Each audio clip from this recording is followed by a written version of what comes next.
I'm honored to host this session. It's titled In Dialogue, The View from Athens. I'm joined by my guest, His Excellency Nikos Dendyias, the Minister of Foreign Affairs of the Hellenic Republic. There's much to talk about and time is short, so let's begin. Mr. Minister, welcome. Thank you for hosting me. I wanted to ask, thank you.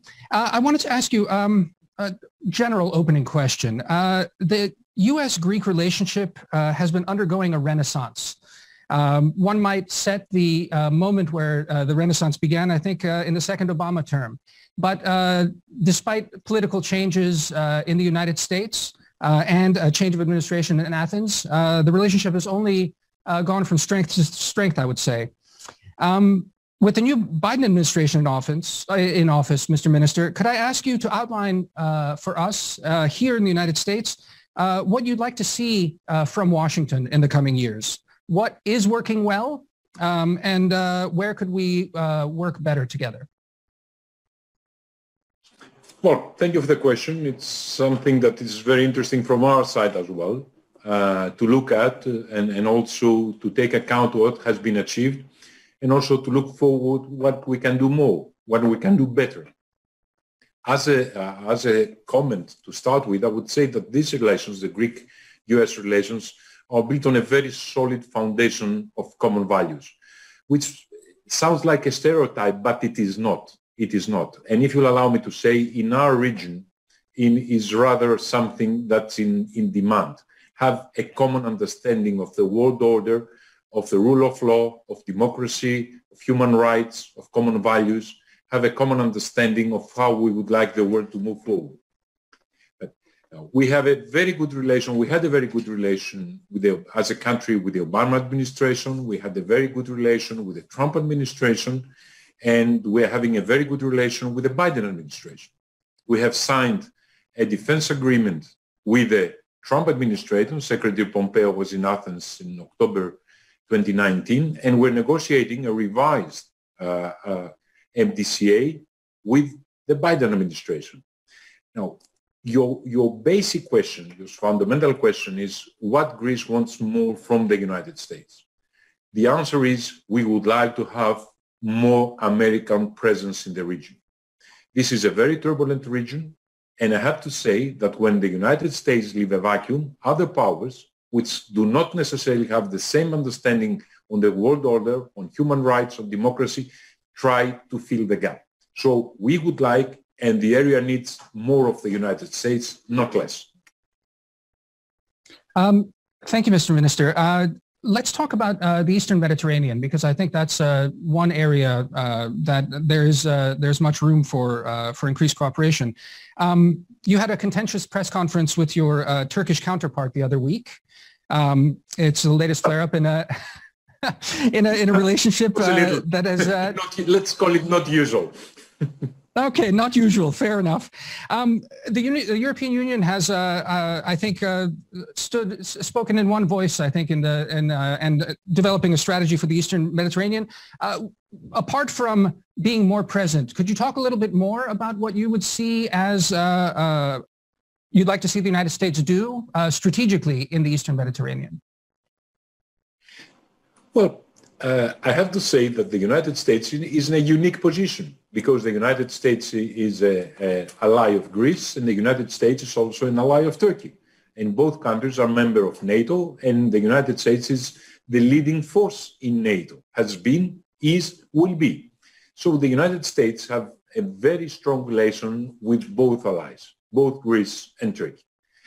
The problem here with the Turkish side is that, unfortunately, Turkey slowly, but I have to say obviously, deviates from the world example that the United States really projects, which means rule of law, human rights, democracy, and also participation in a rule-based international order.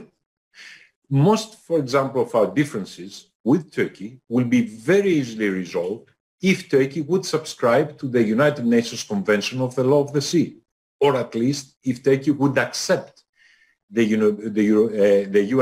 UNCLOS as the standard terms of references for resolving the limitations in sea zones. And the United States, which supports exactly the same ideas, for example, in the Pacific Ocean, versus what China is claiming against the Philippines, would be the ideal partner that will help persuade Turkey that this corresponds to a better future for Turkey, a more stable future for our region, and also a much better United States-Turkish relations. But there are numerous examples. The United States have a lot of leverage in the region, and it's the only power that easily communicates with almost all the sides, and is the power that can help enhance the relation between the parties in the region. Having said that, the European Union has also to play a role. But for the European Union, one thing has to be understandable. The European Union is a big power economically. It has also to be a big power geopolitically.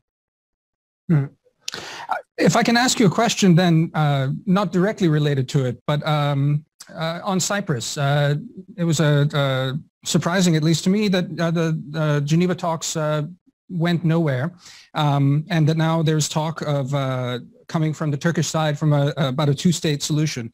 Perhaps you have nothing more to tell us here, but can you tell us, is there any hope? You were at the meetings. The UN is talking about having another set of meetings in the next couple of weeks. Are there any signs of optimism?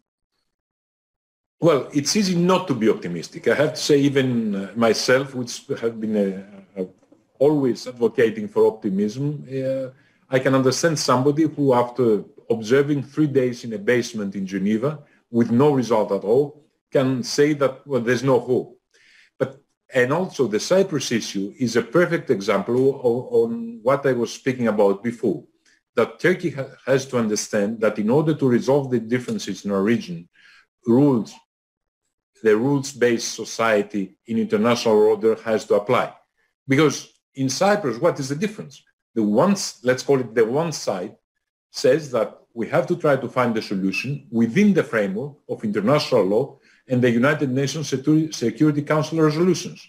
Whether the other side, Turkey, the Turkish Cypriots, say that no, there's no reason to do that. There's just two-state solution, which have been imposed by the Turkish troops back in 1974. So we have to discuss on the basis of what has been achieved after the intervention or the invasion of Turkey in Cyprus in 1974.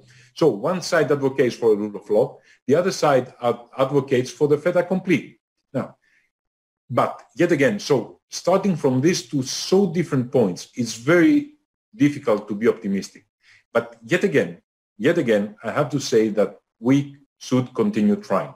And I would like to thank the Secretary General of the United States, the United Nations, for doing exactly that, trying and trying and trying and trying. I believe that reason is the ultimate force in the universe.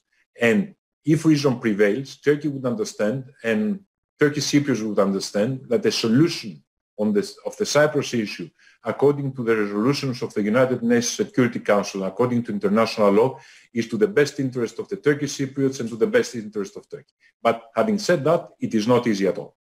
It is not easy at all. We have to try a lot. Let's then just now rotate a little bit and talk about the Western Balkans, which is a region very close to my heart personally, but I know also very important to Greece. You recently met with the new Montenegrin foreign minister in Athens, and you expressed very strong support for continued European enlargement. But let me be very blunt. The plausibility of enlargement, I think, over the last few years has increasingly rung hollow across the region. And with the pandemic and the, I would say, quite clever vaccine diplomacy being leveraged by the Chinese and the Russians, and the West being kind of slow to respond to that, I'm concerned that the idea itself of Europe, a broader Europe, is taking a beating. The Biden team is now getting together its team to work on the Balkans. What can we all do together to restore the momentum of the European promise from that was established in Thessaloniki 20 years ago at this point? Yes. Well, thank you for appreciating that for my country, for Greece. but for all committed Europeans, Western Balkans is a target to be included in this European success story. We cannot allow a black hole to remain in the center of Europe. Now, I will give you that it is not going very fast. I will give you that there are many difficulties. Also, your expression, it took a beating. It's more than accurate. You're absolutely right.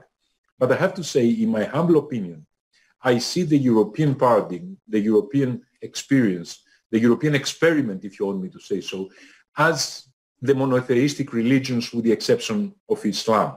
They need at least 300 years to take root. That's what happened to Christianity. Now, the European Union is much younger than that. It's not even a century from where we started this huge trip towards unification of Europe. It will take time.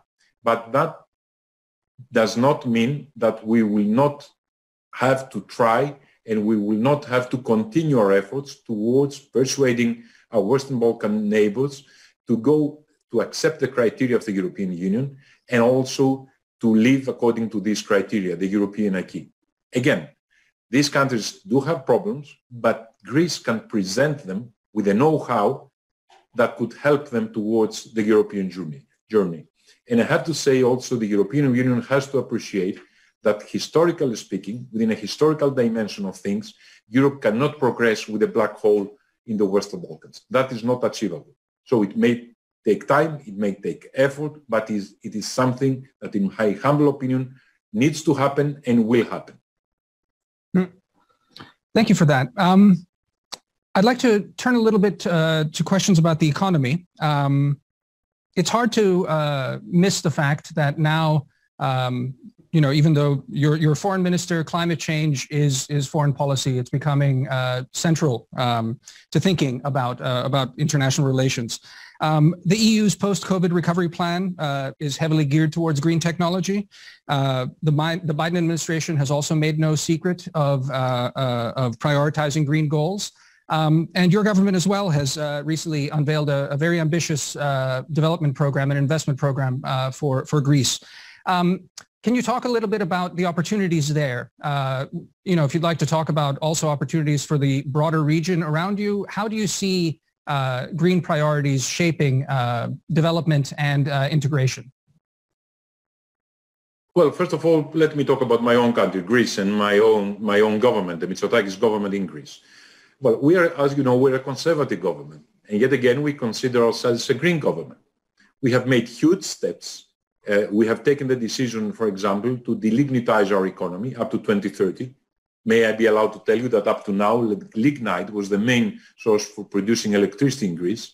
And yet again, as it is not environmental friendly, we said no, we will go to the green energy. But also, we have taken bold decisions in trying to protect our environment, protect our forests, protect our shores, protect our nature. Having said that, we see ourselves as a hub for energy interconnectivity. Pipelines, but also electricity interconnectors from Africa and also from Israel, from Cyprus, is something that is within the program of the Mitsotakis government. And also, we are advancing the use of natural gas as the interim step from the current level of the economy, the energy-consuming economy, towards the green economy of the future. And we're trying to connect ourselves with the Balkans in order to provide them with a choice of source of energy, because up to now, the whole of the Balkans would only get energy from Russia. That was that. Now, with Alexandroupolis and with other installations in Greece, we give them a choice. They can choose. And by choosing, they can get a better price. And by getting a better price for their energy, they can easily create more growth for their economies. So we consider ourselves as an exemplary green economy in the making, but also as a hub for energy in the Balkans and the overall region. Finally, Mr. Minister, thank you. I'd like to ask you a question about China. I think there's an ongoing debate about how to approach China, and I think it's maybe a bit of a caricature to say that it's a strict dichotomy between seeing it either as a peer competitor or a dangerous adversary. It's a little oversimplified, but you see people talk about it that way. Europe's comprehensive agreement on investment seems to be in limbo right now. And it seems to be maybe nudging the balance of how we across the West are talking about it in terms of thinking about China as an adversary. In Greece, how do you see this dynamic evolving, especially given the importance of Chinese investments in Greek infrastructure? And what should the West, very broadly speaking, Europe and the United States, be doing to compete better with China going forward? Well, first of all, thank you for using an important Greek word on your question, dichotomy. Dichotomy means cutting things into two pieces. That's what it means in Greek. And it's coming from ancient Greek. But unfortunately, in the world, we cannot do it. We cannot cut the globe into two and leave a path for China and us remain in the rest. There's one globe, one world. And for this to function, we need a much more complicated approach than just see China as a die-hard adversary. Having said that also, I have to mention that China was brave enough to invest in Greece during the years of crisis where our European partners and friends didn't take the risk. China took the risk to invest in the port of Piraeus. And we appreciate what China has done. But yet again, a two-track approach is needed. On the one hand, China is a part of the world economy, a very useful part of the world economy. Some say that China is the locomotive of the world economy. We don't necessarily subscribe to that, but it's clear that China has a very important role to play on the world economy. But on the other hand, as a world model, that's a different story. Because as you understand, we believe in democracy. We believe in human rights. We believe in the rule of law, and we believe in Western values. We have fought for this over the years, over history. So we appreciate the role of China in the world economy, but on the other hand, we project our own model for the world, for the future generations to come. And if I may say so, in the future, maybe China would also accept those values as more useful for its own society. Of course, that's for China to decide. But also for us, we have our own model and we cherish our democracies and our human rights in a way that sometimes the Chinese example is not exactly compatible with our way of living. Mr. Minister, thank you so much for your time. This has been wonderful.